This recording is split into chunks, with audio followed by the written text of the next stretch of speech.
À Rorod, chef-lieu de la Mongolie intérieure, les prairies restaurées ont retrouvé leur santé et leur vitalité. Cela s'explique en partie par les banques de semences des prairies locales où l'on utilise la technologie numérique pour obtenir une végétation de haute qualité.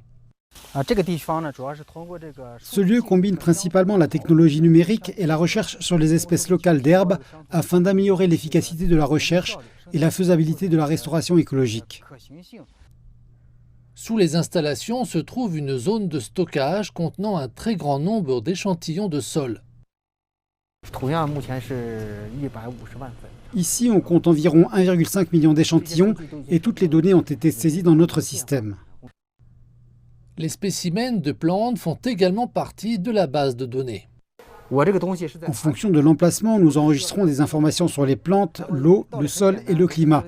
Ces données nous permettent d'identifier les plantes qui ont poussé dans cette zone par le passé et de déterminer si une restauration écologique est nécessaire. Nous pouvons alors réintroduire les plantes si nécessaire.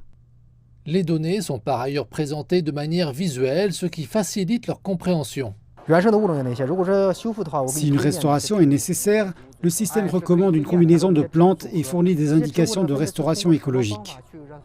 Un grand nombre de plantes sont sélectionnées ici et l'installation de sélection automatisée produit rapidement plusieurs millions de plantes.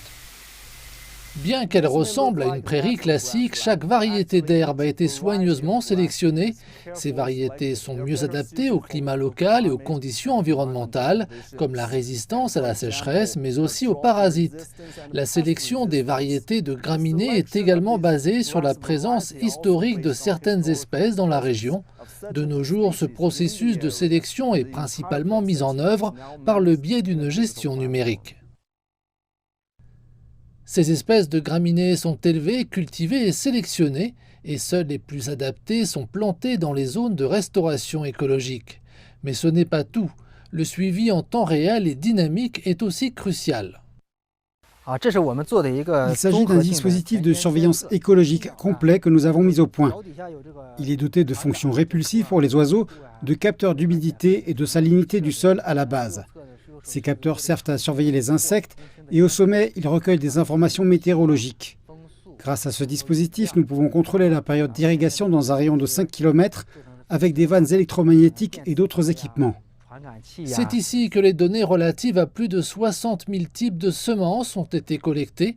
Au fur et à mesure que les travaux de restauration progressent, davantage de données en temps réel continueront d'enrichir le programme, fournissant ainsi de meilleures informations grâce auxquelles les décideurs pourront agir à l'avenir.